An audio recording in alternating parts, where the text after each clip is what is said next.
Hey everyone, welcome to the Cashion Chronicle. I am Jason Holland with Cashion Fishing Rods. And of course, I have with me the man, the myth, the legend, Mr. Jamie the Hammer Hartman. He is coming to us from down south. Just finished up Lake Fork. That tournament had a good tournament and got some good points. And cash a check, which is always a fantastic added bonus to what you do. So, hey, Jamie, appreciate you joining and welcome in. Absolutely. Glad to be here once again.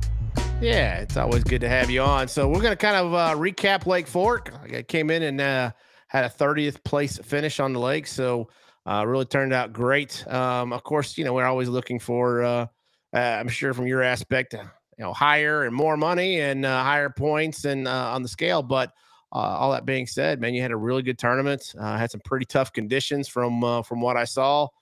Of course, the lake was down like 5.5 foot and it was blowing pretty much consistently the entire tournament. So that made it rough. So, hey, I know that it's always fun to get out there and do it, and appreciate you taking the time to kind of fill us in. So if you can, kind of walk us through your tournament, how your practice went, how the overall tournament itself went, and just kind of give us a recap from your perspective. Okay. The Lake Fork, it was all different this time. Like, you really had to adjust and almost find new stuff, basically. None of the points looked the same. None of the deeper stuff looked the same. You take 5.5 foot off that lake, you pretty well got a new lake. So I knew that when I went there. Navigating around, it was actually a little bit easier because everything was out of the water. You knew where the lanes were, where you could run. I never once bumped the stump at all with my outboard, which is like totally different from when it's up, because you can't see all that stuff when it's up. So navigation was pretty nice. But like I said, it was a fresh start. The lake being down, but it was still coming off post spawn. It was the first warm up they had. So a lot of the fish were still up shallow. There was obviously still some out deep, but they were in that mid depth to shallow mostly. So I adjusted. I found some fish right off the bat, and I got a couple different patterns going that I thought would hold up throughout the week. The only thing that was playing that big role was that wind. We had 15 to 20 the first day, Wow. and then 15 to 30 or 25 the second day, and it was bad, man. That's Real bad. rough.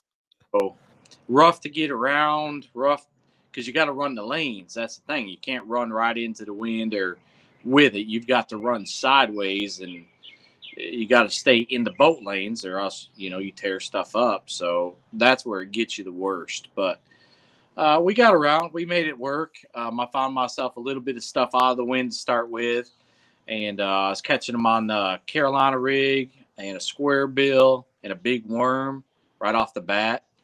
And then I'd move into the wind, and I'd sit and set the boat into the wind and let the waves just crash over the front with the spot lock on and fish off the back of the boat.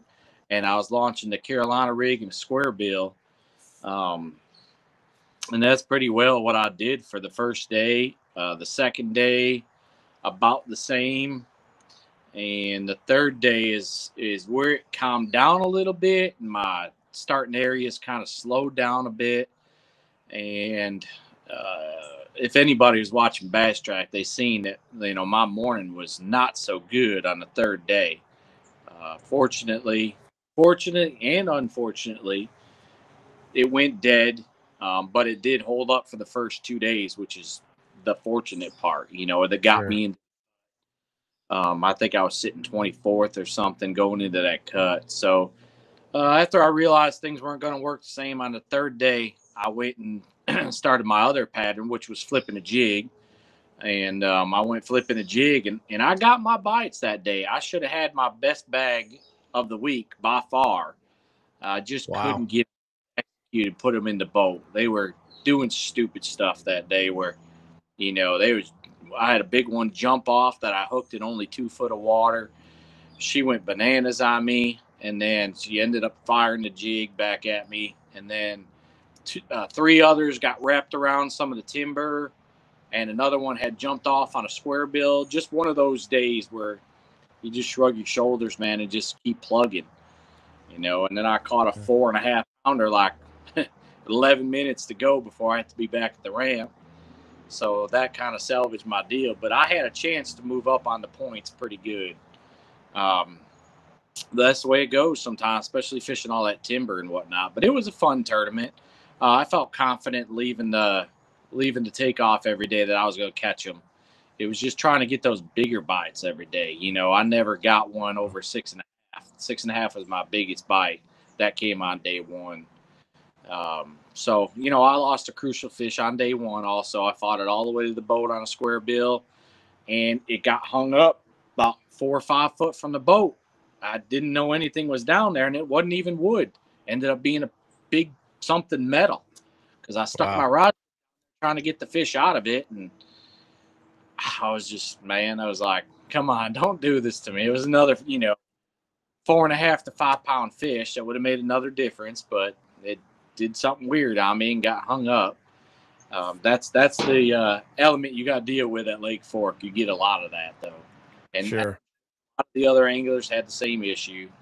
So, but I'm just glad I came out of that one okay. Man, I caught all those fish, all those Carolina rig fish. I use that 7.6 medium heavy flipping stick. Right. And that's just got the backbone to lay the pipes to them and to get them to come my way where I can steer them through that timber as best as possible. And then all my jig fish come on the 7.3 medium heavy, which is my, all-time favorite rod. It's the flipping series. But that's what I do most of my work with is that rod. It's just so versatile for me. 20-pound high seas fluorocarbon on both rigs, and you just set the hook as hard as you can and try to get them coming your way. So it was fun. It was a fun week. Yeah, and so you had was it the second day? I think you had almost 24 pounds. Is that right? The first day. First day. Yeah. So I mean that's strong. That was the second day was only 19.8, and I had one crucial. Each day that second day I lost one big one. Just something out of control that you can't control. And each day when I had that big bag, I had like 23.8, I think it was, and I had a 2-pounder in the bag. Wow! And I just need to get rid of it. And the second day, I had like a 110 in the bag that I couldn't get rid of. It was like I just needed that extra bite, and those bags would have been way up there. And the third day, wow. I had a 110 and a 114 that I weighed in. And, I still had 17 pounds, but I just couldn't get rid of them little guys because the bigs were jumping off on me. They was getting off, but it is what it is. We're going to move on from that. I'm okay with a 30 place coming out of Fork. So we're going to move on to Pickwick. It's going to be pretty well an offshore deal. So I'm looking forward to it. Yeah, can you tell us real fast again? And you've not really. I mean, you throw the Carolina rig, and when I think Jamie Hartman, I don't think Carolina rig. But the more I talk to you, and the more we spend time together, I mean, that kind of is your deal, and really be able to dial that in and catch those big fish with it. So when you said that a lot of shallow and mid depth fish were caught at Fork, how do you make adjustments on the Carolina rig when I think Carolina rig, I think, 1 ounce and we're going to go out in 30, 35 foot and throw it on a ledge on Kentucky Lake type deal. But, how do you make those adjustments when you're in a Carolina rig bite, but, you may be fishing a little bit shallower water? Do you make any adjustments or do you keep with your same rig and just keep rolling with it? I pretty well use the same rig. Yeah. I've got a 1 ounce on there 90% of the time. So, and I was throwing that 1 ounce in 2 foot of water. Wow. I don't want it to bottom at all. And I want it to tear the bottom up and make as much racket as it can, especially in any of that off-colored stained water like I was dealing with where I was at. So I just, that's my mainstay, 1 ounce. I'll go to a 3/4 every once in a while, just to stop myself from getting hung up. But I don't get hung up that bad, even with the 1 ounce. So, but I use that rig, that setup, 90% of the time, no matter, where I'm going. It's going to be that 1 ounce with the Carolina rig, 20-pound line. I can dissect areas. And that's what happened was I found little sweet spots. You could cast 5 feet to the left, not get bit, 10 feet to the right, not get bit. If you threw it where that little spot was where you could feel the difference on the bottom, you just got bit. The fish wouldn't be here and they wouldn't be there. They would be right on that spot. Whether they were there or they just kept coming up there and sitting there, and I'd pick them off as they come up. I think that was the deal. It just kept kind of reloading with fish, but they wouldn't eat it anywhere else. You had to throw to those little sweet spots. Right. And I could find Carolina rig. I knew what I was looking for because that's kind of what I do with it. Sure. Now you were throwing that. Do you throw the Crusher's lure? I know they kind of got a specific Carolina rig weight, if I'm not mistaken. Yeah, Cajun rig. That's it. That's what. Yeah. Yep. That's what I throw. It's that banana shaped deal, and it doesn't get hung up nearly as bad as some of the egg weights and whatnot. Right. Now you'd run 20 pound to on both your main line and on your leader, or do you lighten up that leader line? 20 to 20. 20 to 20.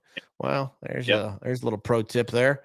I'm always going 20 and downsizing a little bit, but hey, all I know is every time I'm with you, you're catching them.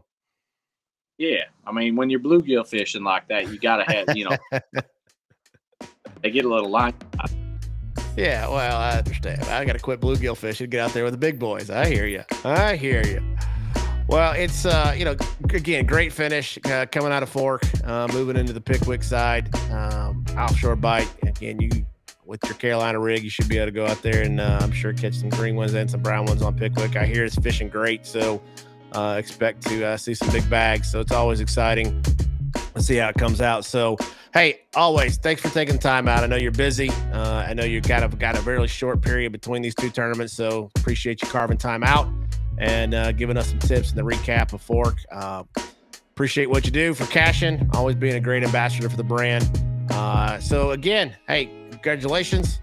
Good luck on Pickwick. I can't wait to do this recap after that tournament. So, again, Jason Holland with Cashion Fishing Rods. This is the Cashion Chronicle with Mr. Jamie Hartman. Thanks, guys, for watching. Take care, Jamie. Thank you. Talk to you again.